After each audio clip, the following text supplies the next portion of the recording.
Welcome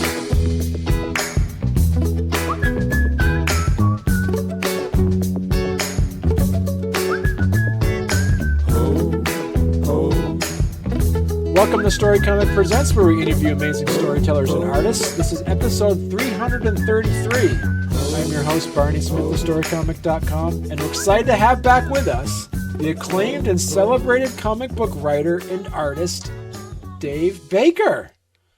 Thank you for having me, Barney. Thank you. You're welcome. Look at that. See, episode 333. See, look at that. That's a good number, huh? Yeah. Yeah, especially because the total of that is 9, and there's the nine factors into Mary Tyler MooreHawk pretty prominently. There's 9 chapters, 9 episodes of the show, 9 panel grids. The whole numerology of the book is around 9s. It's the 9th printing. Yeah, all of it. So it works well. Because this book, as we talk about, Mary Tyler MooreHawk, came originally published in 2022, correct?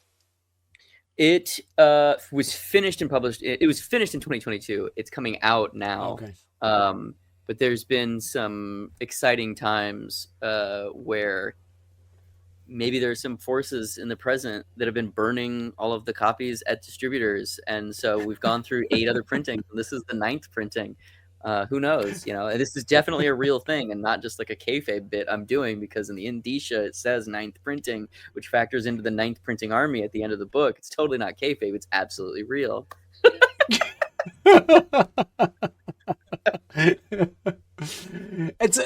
You were on, as we did, like last time you were on, it was episode 92 or 95. For those that are interested in learning more about Dave Baker, please go ahead and check out that previous episode that we had on.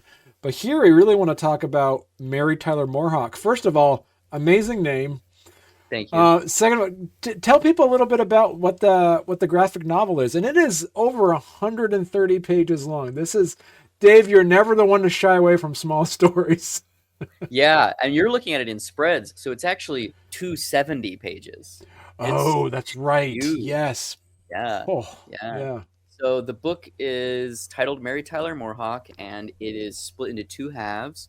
Half of it is a comic book that is kind of a retro-futurist Jonny Questian, Nancy Drew archetype group of characters who are part of a conglomerate of super scientists attempting to stop the end of the world from happening, the titular protagonist being Mary Tyler MooreHawk. And then the other half of the book is an epistolary novel told in the form of zines from issues of a magazine 100 years in the future called Physicalist Today, that exists in a timeline where physical objects have been outlawed, and people who collect comics and cultural ephemera have gone underground, and they're referred to as physicalists. And so they buy old magazines and comics and toys and things in these underground basement motel shows. And we follow a journalist 100 years in the future who's named Dave Baker, who's obsessed with this comic and eventual adaptation into a TV show called Mary Tyler MooreHawk. The show only lasted for 9 episodes, and so Dave Baker becomes obsessed with figuring out who created the show and why did it get canceled. Eventually, he finds out that the person who created the show was also named Dave Baker, and it sets him off on this weird metatextual journey where he questions his sense of self and his relationship to the media that he consumes, and eventually he tries to track down this reclusive artist that shares his same name. Where did the inspiration of this come from?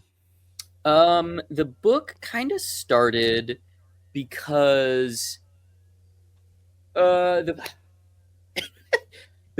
idea is I wanted to do something that was reverential to the things that I loved as a younger person: Tintin, Hergé, Nancy Drew, the Hardy Boys, Stratemeyer Syndicate, and that kind of like the things that I'm nostalgic for from my youth, specifically Jonny Quest. And then as I started making it, I started thinking about how that relates to the world now, and how a lot of these archetypes have kind of fallen into disrepair, and people don't necessarily interact with them in the same way, to the degree that a lot of the parodies of these archetypes are the things that have now supplanted the archetypes in our cultural consciousness, i.e. the Venture Brothers, right? Like most people know, teen detectives. they're aware of the Hardy Boys, despite there being a currently airing, Canadian produced Hardy Boys show on Hulu, and also a CW TV show for Nancy Drew, and a mid-budget movie for Nancy Drew like 2 years ago. But they haven't caught on culturally in the same way, whereas the parodies of these things, or the echoes or facsimiles of these ideas have. And that kind of sent me down a wormhole of thinking about, well, what does it mean to be a fan? What does it mean to be consumed by nostalgia?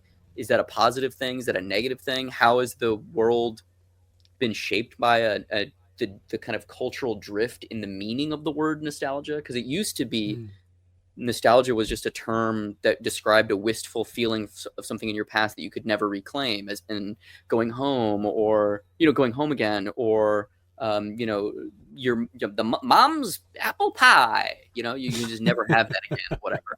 And it was a wistful, borderline negative thing. But now the meaning of nostalgia has pivoted so much to be closer to, it's something I'm familiar with. It's a warm feeling. It's a positive experience for me. And it's something that's safe. I have predetermined expectations of safety when I enter into a contract with this piece of media. And the fact that everything that gets made now is rooted, including my thing, in some form of nostalgia, can't be a positive thing, right? Like, what is the cultural monkey's paw that we're doing in order to make these billions of dollars off the Avengers movies for Disney? Is that a positive thing that we're recycling stories from the 1960s? I don't know. Maybe it is. Maybe they're modern day myths. Maybe everybody just needs a moral compass instilled in them, and from the altar of Jack Kirby. Or maybe it's that these corporations that control everything know that they've been play testing these ideas for 50 years, and they can more or less guarantee that they'll attract a certain number of people, which will return on their investment. And so a lot of those ideas and themes kind of echo throughout both sides of the narrative, and it kind of informs itself as it waxes and wanes, and hopefully goes in some unexpected directions, maybe, or not. Maybe it's very expected, and you're going to be like, this was a waste of time, buddy boy. And I'll say, my bad. Your name's Dave Baker. You have a character called Dave Baker in here. Is this something where you've actually used this as some level of nostalgic journey for you, or is this some sort of inner reflection that you wanted to explore for yourself, and through a lens of almost like a autobiography? Sort of, yeah. I mean, the character of Dave Baker, the journalist, is a very separate and distinct person. He does not have my biography at all.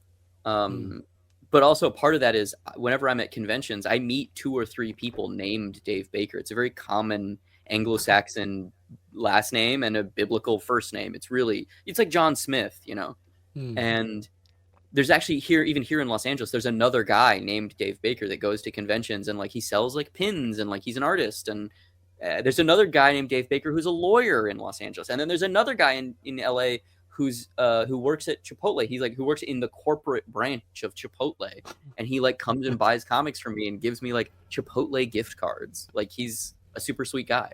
And so the experience of running into all of these people with the same name and yet very disparate lived experiences, and yet also not that different, because we're all united in some way by fandom and the arts, really got me thinking and kind of questioning, what does it mean to share a name with someone?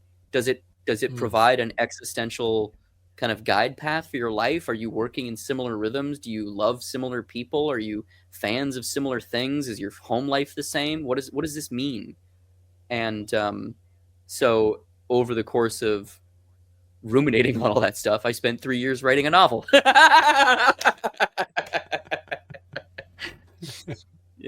Trying to sort it all out. Because to be clear, the old man in this version of reality is me. The old creator is me. The young person, the journalist, is not me.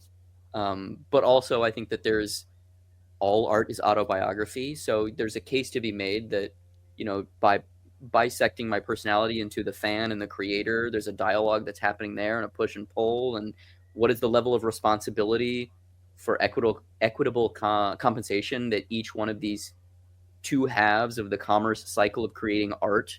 What is their responsibility in that tug of war, and where do the corporate entities that control the means of production fit? All of those themes are kind of throughout the whole book in the future stuff, in the physicalist today segments, whereas all the comic stuff has similar themes, but it's couched more in genre. It's couched more in hyper dense, reverential comic book iconography and language, both visually and, there's lots of footnotes where they're kind of harkening back to like 60s Marvel style editorial notes, giving you all this explanation and world building and really trying to suck you in and give you a really rich textured experience. That's these are the simple answer of like what was the inspiration for this is I wanted to make something that if I found it out in the wild, I would be like, what is this? I was trying to make something really for me as the audience. And ironically, I ended up putting myself in it as the literal audience. But, that wasn't the initial plan. I think my problem necessarily, or my compulsion, is just like, I can't ever say no to myself. So I'm always like, wouldn't it be funny if? And then I spend 6 months doing whatever that idea was. But your art style as well is very reminiscent of was it Mobius? I lived in France for a while, from January to April. I was in France and England last year, and I went to Mobius's grave. I went to the Hergé Museum in Belgium, the Comics Museum in Angoulême, France, and I went to the festival there. And it was really quite an experience living there and really kind of observing how they absorb comics. They refer to bande dessinée and comics and manga as the ninth art, meaning that it is as important as film and TV and, the novels, the mediums that we all associate with as mass cultural movers and shakers, music, and that to me also was, one of the 7,000 pieces of weird numerology in the book, that there is, there's 9, they refer to it as the ninth art, and there's 9 panel grids throughout the whole book. There's 9 chapters. The TV show lasted 9 episodes. Talk to us a little bit about your process. Did you have this all together and then decided at the end, I'm going with a pink hue, or it was always going to be this color as you put it together? Yeah, it was always going to be this, primarily so that I didn't have to do full color, because I colored it all myself. Wow. Everyone is Tulip, is written by me, illustrated by Nicole Gu, and colored by Ellie Hall, or co-colored by Ellie Hall and Nicole, and they both did like amazing jobs on the colors, and I don't have that skill or the time. Like I already spent so much time writing this. This is ostensibly 2 books, right? It's a fully fledged novel, and then it's a fully fledged graphic novel shoved together and melded and warped and soldered, right? And the process of doing that was very physically taxing for multiple reasons. One, I retaught myself how to draw. I had injured my hand drawing my last book, and I basically had to make changes. I was like, okay, so I can't keep working this way. It's breaking my hand. So I can't ink. So I have to draw in pencil. So how can I just draw in pencil and make it economical and, speedy enough to finish a book? So I developed a methodology where I would draw my construction lines in red architectural pencil, and then the finished lines that you're seeing are all in just a mechanical pencil that I pull into Photoshop and pull out the architectural drawing pencil lines, leaving just the kind of pristine, no construction line pencils, up the contrast, and then kind of solidify everything in Photoshop, coloring it digitally. But my hand was so messed up after having drawn the whole book, I colored it with my left hand. Quite an experience, for sure. So how long did this 250 plus page book take you? Probably about 5 years ish. Wow. Yeah. Okay. Yeah, from beginning to end. Yeah, and that's also because I wasn't working on it. I was working on it more or less the whole time, but it wasn't every day. Because like while I was working on this, I also wrote Tulip, and I wrote Forest Hills Bootleg Society, Nicole and I's Simon & Schuster book. I wrote another book that Nicole is currently drawing that we're putting out. I wrote some Teenage Mutant Ninja Turtle comics, and I drew some stuff. So there was other things happening while I was doing it. Right. But this was the lion's share of whenever I wasn't working on something for somebody else to draw, this is what I was drawing. And you said, so this book is, as of this recording, this isn't available yet for purchase. Yeah, it is available February 13 or February 14 in comic book stores everywhere. Yeah. So you approach them, or do they approach you and say, "Hey, do you got something that you're working on that we might be able Barney, to..." dude, I pitched this thing everywhere, dude. Like I I showed it to everybody, and I had some really interesting conversations with people, and some conversations that I wasn't so excited about, where I was just like, yeah, I don't think this is a great fit. And ultimately, I sent it to Chris Staros, and man, I think it takes a specific person to see this weird hybrid novel, graphic novel thing, and be like, oh, this doesn't easily fit into a bucket. Let's publish it. Most people want, like, what are the comps? What are the things that are like this that have proven that things have sold like this? Right. And he saw it, and he asked me to get on Zoom. We got on Zoom, and he asked me 2 questions. He was just like, is Mary Tyler Moore in this book? And I was like, nope. And he was like, and the ears that she's got, are those, like, is Mickey Mouse involved in any way? And I was like, nope, has nothing to do with Mickey Mouse. I mean, other than being like a stylistic homage, like, it's not a thing at all. It's more just supposed to represent innocence, because circles are, we're predetermined to be attracted to circles because they look like our young. And he was like, oh, all right, yeah, let's do it.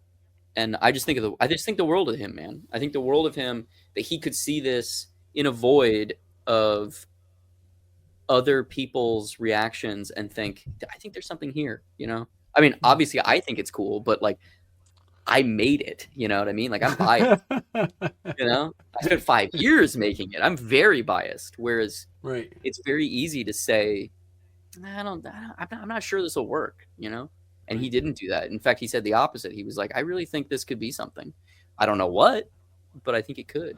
And I just feel so indebted and so honored to have the Top Shelf brand on the book. And last week or 2 weeks ago, the book got reviewed by Publishers Weekly, and they gave it a starred review. Which, if you don't know what a starred Publishers Weekly is, Publishers Weekly is an entity that exists in the book trade space, and they review very select number of projects. And when they do, basically like 20,000 books get submitted to Publishers Weekly. They review 500 a year, and then of those 500, they only give a small percentage what are called starred reviews, which is basically their like marker that something is truly exceptional.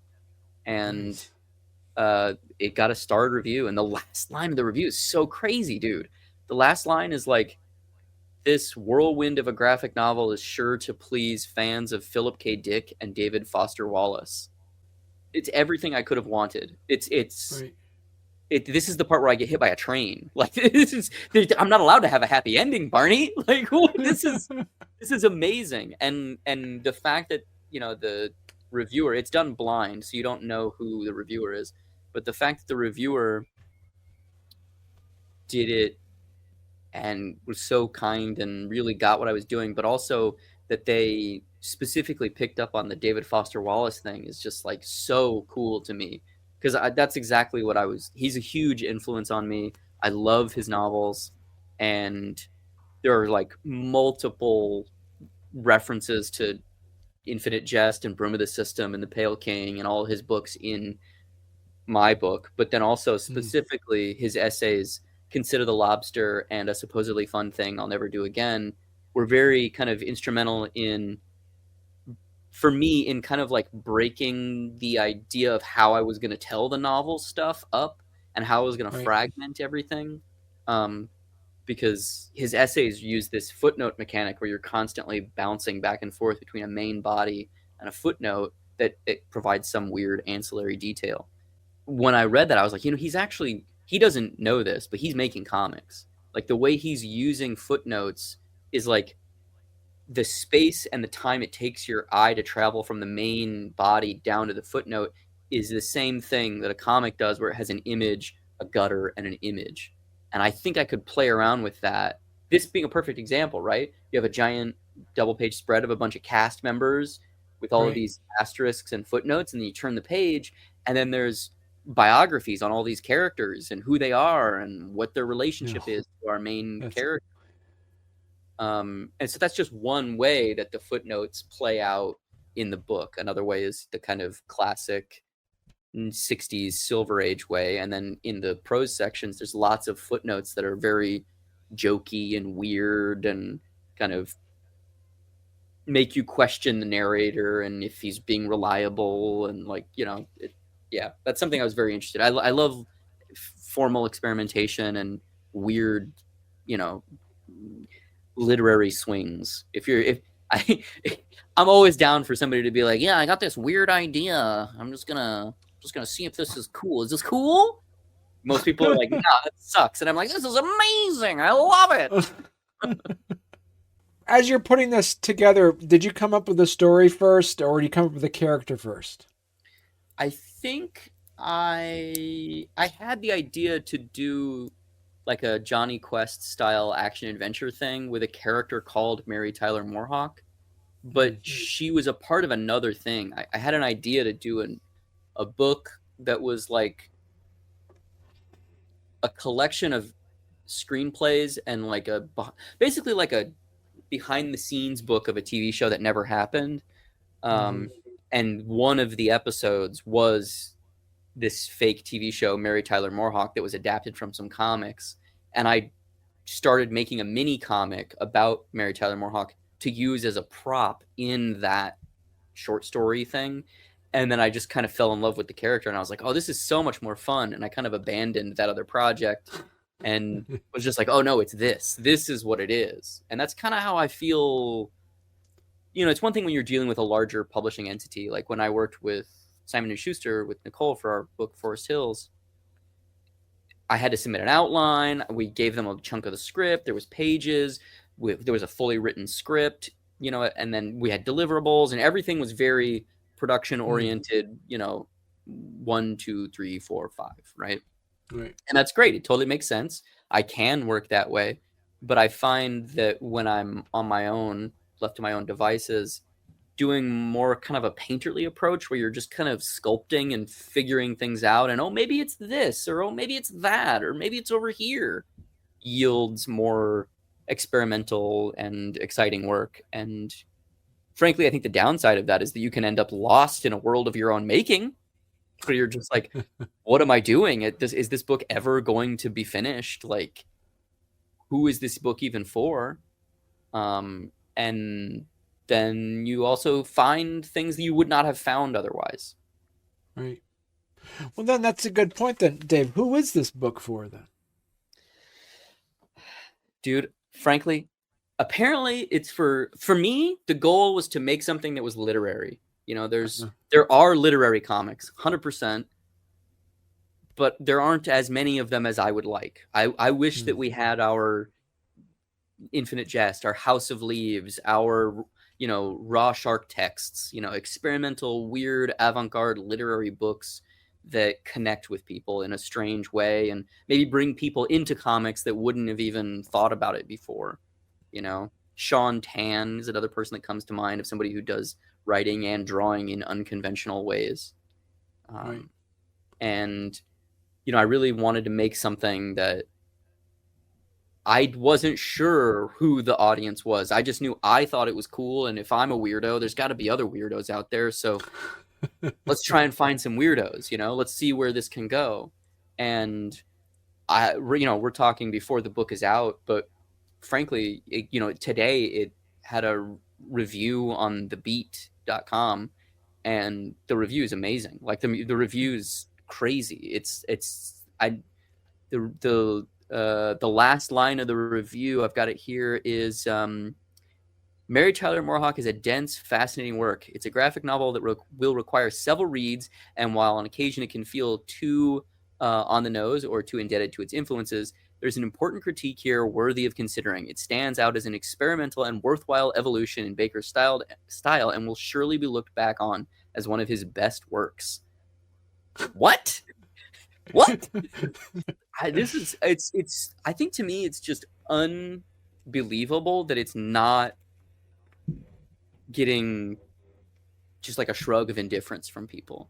You know, like it's just so crazy to me that it is positively critically received. I mean, I'm sure that once the book is out in the wild, there's going to be people that are like, this is hard. I don't want to read a novel, you know, like, which is fine. Totally. That's what I've been expecting this whole time, is just for people to be like, I don't really get it. And then in 10 years for it to kind of come back in some way, and somebody at a convention one time might be like, you know, I found that book and it was really intense. Like, yeah, I wasn't expecting that experience, but man, that was a wild time.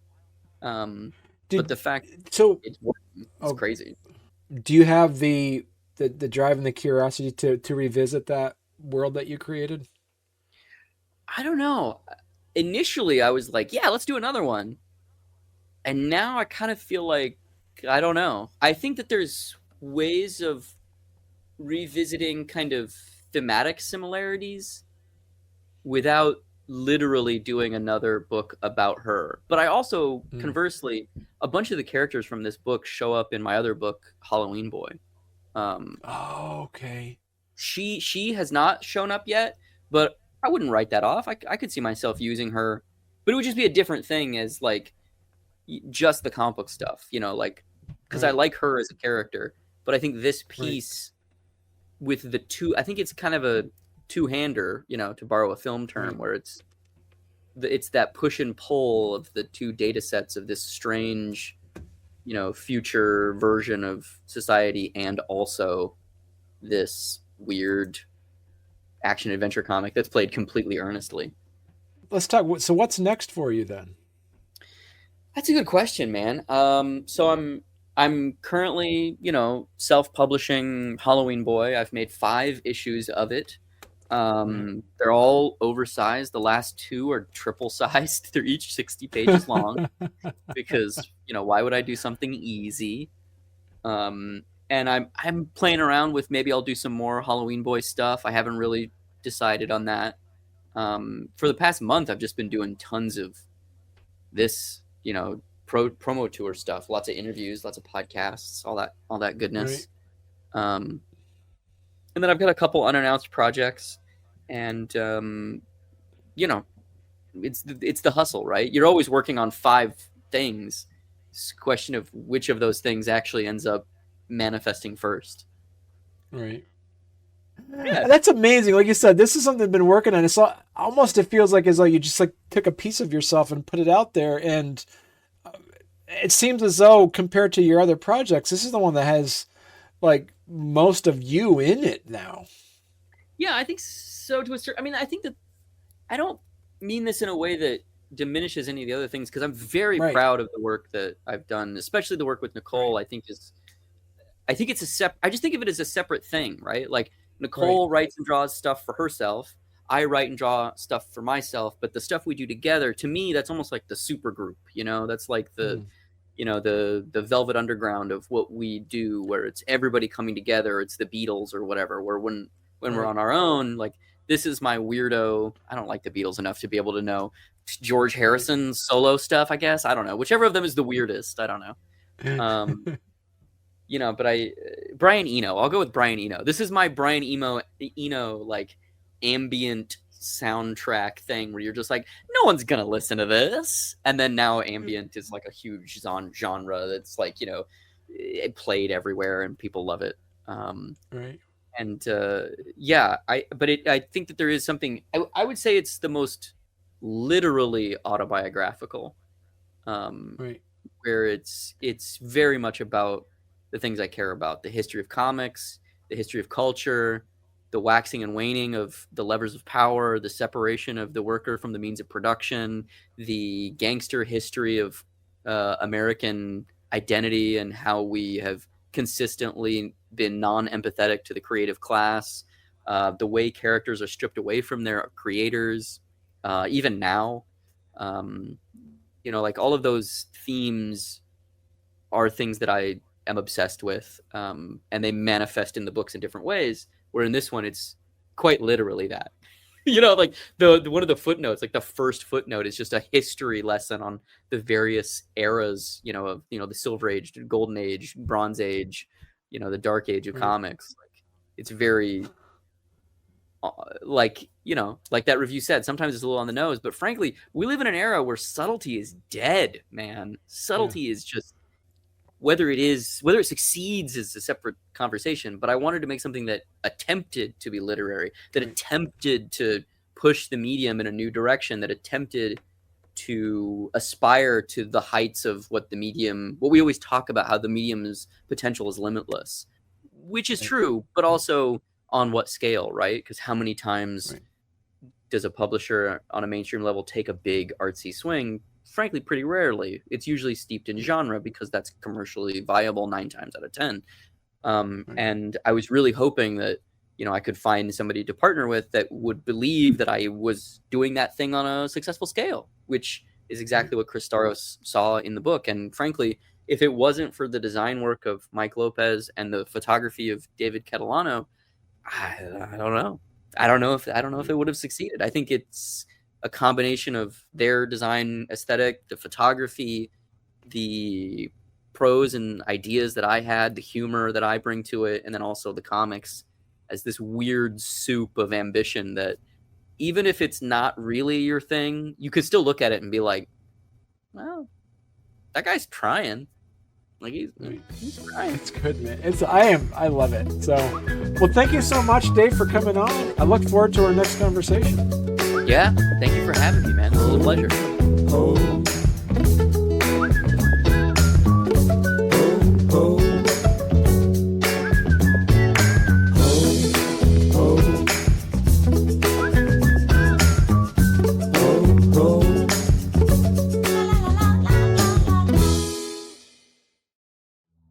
Let me fix out my thing. I gotta get my comic book background now since we're talking comics. There we go. All right. See? I just changed. I just switched rooms just like that. See? Yeah, just like that. Love it. Dune. What else is in there? A little Nemesis. A little Nemesis. Yeah. Center. Midnight Club. Yeah.